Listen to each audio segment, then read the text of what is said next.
বাক্সাৰ সদৰ মছলপুৰত অনুষ্ঠিত হৈছে কেন্দ্ৰীয় চৰকাৰৰ ডিজিটেল হস্ততাঁত প্ৰশিক্ষণ কৰ্মশালা।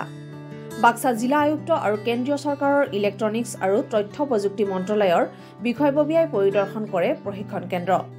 বিটিআৰৰ শিপিনীসকলক ডিজিটেল মাধ্যমেৰে বয়ন শিল্পৰ দ্বাৰা অৰ্থনৈতিক দিশত স্বাৱলম্বী কৰাৰ প্ৰয়াসেৰে বাক্সা জিলাৰ মছলপুৰত দুদিনীয়াকৈ অনুষ্ঠিত হৈছে হস্ততাঁত প্ৰশিক্ষণ কৰ্মশালা।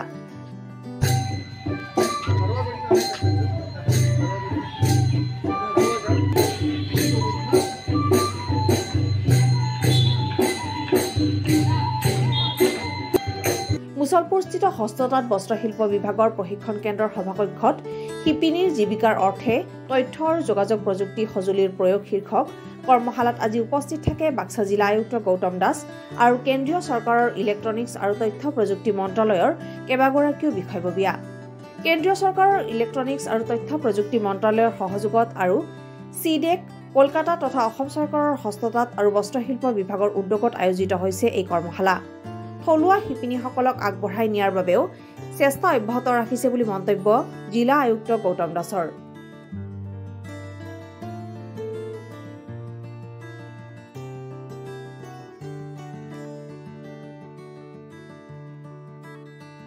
আমাৰ চাইকেল টেকনলজি যিটো কৰিছে চিডেক আৰু বড়োলেণ্ড গভৰ্ণমেণ্টৰ যুটীয়া প্ৰচেষ্টাত এইটো সঁচাকৈ এটা খুব প্ৰশংসনীয় পদক্ষেপ। মই সঁচাই ইয়াত দেখি পেলাই আজি বহুত মুগ্ধ।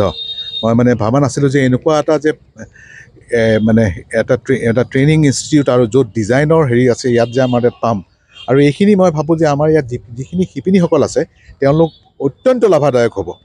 আৰু মোৰ এটা সংযোগ বুলিয়ে ক'ম, কেলৈ কালি মই অলপমান মোৰ চৰকাৰী কামত মই অলপমান ঘূৰিছিলোঁ জিলাখনত এইফালে আৰু কেইগৰাকীমান শিপিনী মই লগ পাইছিলোঁ আৰু তেওঁলোকৰ লগত মই বাৰ্তালাপ হৈছিলে। মোৰ সুধিছিলোঁ তেওঁলোকৰ তাত মই ডিজাইন কাৰ্ডৰ কাৰণে যিখিনি ইয়াত উপলব্ধ আছে সেই একেখিনি কথা কালি গধূলি মই পাইছিলোঁ। মই যে এইটো এটা যে সংযোগ হ'ব মই ভবা নাছিলোঁ। সঁচাকৈ এইটো এটা আজি মোৰ কাৰণে বৰ মুহূৰ্তপূৰ্ণ দিন আৰু মই চেষ্টা কৰিম আৰু আমাৰ ইয়াৰ যিখিনি শিপিনীসকল আছে তেওঁলোকক কেনেকৈ আগবঢ়াই লৈ যাব পাৰি মই কাম কৰাৰ খুব ইচ্ছুক।